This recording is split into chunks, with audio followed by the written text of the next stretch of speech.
A man from Broken Hill in far west of New South Wales is on a mission to skate more than 3,500 k's up the east coast of Australia to bring his love for skateboarding to fellow enthusiasts in underdeveloped countries. Tom Drury has travelled along the coast from Melbourne all the way up to Queensland, and pretty far up in Queensland already. He joins us now from Bowen in the Whitsundays. Tom, g'day. Hey. So you're basically almost there. Are you surprised you've made it all that way, or you knew you could do it? Yeah, I didn't think I was going to make it this far. I mean, I was kind of confident. I think once I got to Sydney, I knew, I was like, yeah, right, I'll be able to do this. You got your rhythm. And so how are you holding up physically? Physically, I'm fine. My body's, it's like conditioned to it pretty well. I think it's just like starting anything like, it just takes a few weeks to get used to. But I mean, now it's totally fine. Like I'll do it a 70 kilometre, 80 kilometre day, and then I wake up fresh and ready to do it again. So Yeah, and so explain your setup. Have you got one of those kind of electronic things that rolls itself? You haven't had to push your whole way. No, this is powered 100% on righteousness, my friend. Just my legs pushing. Are you seriously travelling? Like, we've just seen some of the Vision, and it looks like you're motoring on at quite a pace. Yeah, well, I mean, I'm pushing when the road's smooth. I can get pretty fast, but yeah, I mean, there's heaps of times I have to walk and things like that. But I'm mostly skateboarding. Yeah, when you come to a hill, I'm guessing you go, oh my God. To be honest, I really like the hills at the start. I hated them, but they break up my day, and it's kind of fun going down them. So I have lots of fun with it. Embrace them. And so how do you go with a skateboard on bitumen? Yeah, it's fun. I've got like these bigger wheels. They're not real big, but like they're. Show, I've actually got these. Bring them up in front of the camera to show us if you can. Maybe you're holding your. Yeah. This is my skateboard here. Yeah, and so the wheels don't look particularly different to the regular skateboard wheels.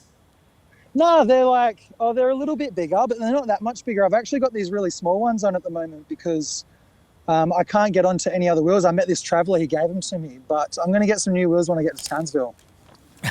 Right. And does it... Which I'll be there Thursday. It must get pretty bumpy at stages. Yeah, it's like a full body massage sometimes going along the highway. Full body massage for like three months or whatever. Yeah, what's the duration been so far? 3-4 hours. I've been skating nearly 4 months. Holy dooly. But, yeah, I'm going to be in Cairns next Friday. I'm pretty excited to finish and take a break from the board for a while. So. Yeah, and you presume you would have to have protected yourself from the sun pretty extensively, or are you doing it kind of mostly in the late mornings and early mornings, late afternoons? No, I'm trying to treat it like a job. So I'll start at 7 in the morning, do a few hours, have smoko, a few more hours, have lunch, and then just try and finish the day by 4 or 5 o'clock. Oh, good stuff. And did you leave a job to do this? Yeah, I was working, but then I quit, and I just sort of, got up and started skating. I was itchy, my feet were itching. I needed to get out there and do something. So I decided to do this. And how did you pick Laos as the country that you're raising money for? I used to live and work over there. And, I've seen skateboarding's been introduced there probably about 10 years ago. And, it's just got such a big popularity over there now. And they don't have a skate park at all. And it's just really important to have that sort of platform where they can express themselves creatively and build self-confidence. Skateboarding's been a massive vice in my life, and it's been really important to me. And I know it's really important for a lot of other people. And this is just going to be a stepping stone to the skateboarding future in Laos. So it'll be good. Yeah. So how did it become a massive element in your life? Well, it's just kind of always been my escape. If you gave me a football or a cricket ball, I suck at team sports. I cannot do well. But with skateboarding, it's just been something that you can, your only competition is yourself, and your only boundaries are what you sort of limit it. So, for me, putting on music and, going for a kick and push down the road, it's been great for me. It's been awesome. My mental health since this trip has never been better or more clearer. So, it's been really good. And are you one for the skate parks? You say you've been doing it for a while. Are you keen on the skate parks and doing tricks and stuff like that, or just going out on the road? Yeah, of course. No, I've been going to nearly every skate park that I can find along this whole trip. It's funny because I'll do a 70, 80 kilometre day, and then I'll rock up to the skate park in my backpack and still play around. And so how much money have you raised so far? I've raised nearly $20,000. I'm trying to get $25,000 though, and I need that $25,000 because if we get that, we might have some sponsors that'll be able to match it. So it'll be like a big, like a quality sort of constructed skate park, which is what we want. And are you planning a particular event up in Cairns? Or you may as well go all the way to the tip of Cape York, huh? Well, that was the plan originally, but my dad's like, no, you can't get up there. The roads are... I can tell you from personal experience, you wouldn't want to be going on the roads up to the tip of Cape York. There's not much bitumen up there. Yeah, that's it. I don't know anyone in Cairns. It's funny, I actually called up a place and was like, I want to throw like a big party when I get there. And they're like, yeah, we can do that. How many people do you expect are going to be here? And I was like, well, I don't really know anyone. I was hoping you guys would bring the party. So if anyone in Cairns wants to come have a big party somewhere, let me know.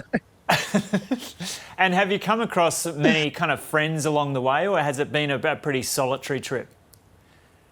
No, I've met so many people along the way, like majority of the places where I've been staying. So I've been staying at motels and hotels and caravan parks when I have to, but I've just met so many people along the way that have put me up. People have reached out to me through my Instagram and Facebook and said, hey, like when you come here, you can stay with us. Like last night, I stayed with this woman that I met like a few weeks ago on the road. She helped me out. And I mean, I've only talked to her for 5 minutes, but I stayed with her last night and she made me a chicken schnitzel and, we sat and chatted for a while. It was really nice. I've probably stayed with over 30 people on the road. Yeah. And where to after this, after you finish such an epic journey, do you want to plan another journey or head back to work? You've got to kind of make yourself a living? Yeah, I mean, I'm going to have to go back and work. I'm paying for this whole trip myself. I'm going to go back broke. I'm running out of money. And so, what do you do when you're not skateboarding? Just usually working. Hey, I mean, I've worked in so many different sort of like fields of work. I'm from Broken Hill and I've never had trouble finding work, so I'll go back and I'll find something. Yeah, good stuff. Okay, Tom, great having a chat to you and good on you for raising money for a worthy cause. And so if people want to donate money to the cause, where do they go? They can go to, just search on GoFundMe, Tom Drury, or like Skateboarding for Laos. Or you can follow my journey and it's got all my links on there as well. Just Gordy Aboard, Gordy, Aboard, Aboard. Good stuff. Or just Google Skateboarding Australia and it'll come up. Say good day to the locals in Bowen and good luck with the rest of your journey. Thanks so much, guys. You take care, all right? Okay, Tom Drury there under, I don't think it was a mango tree, but likely to be a mango tree in Bowen in North Queensland, heading up to Cairns on a skateboard.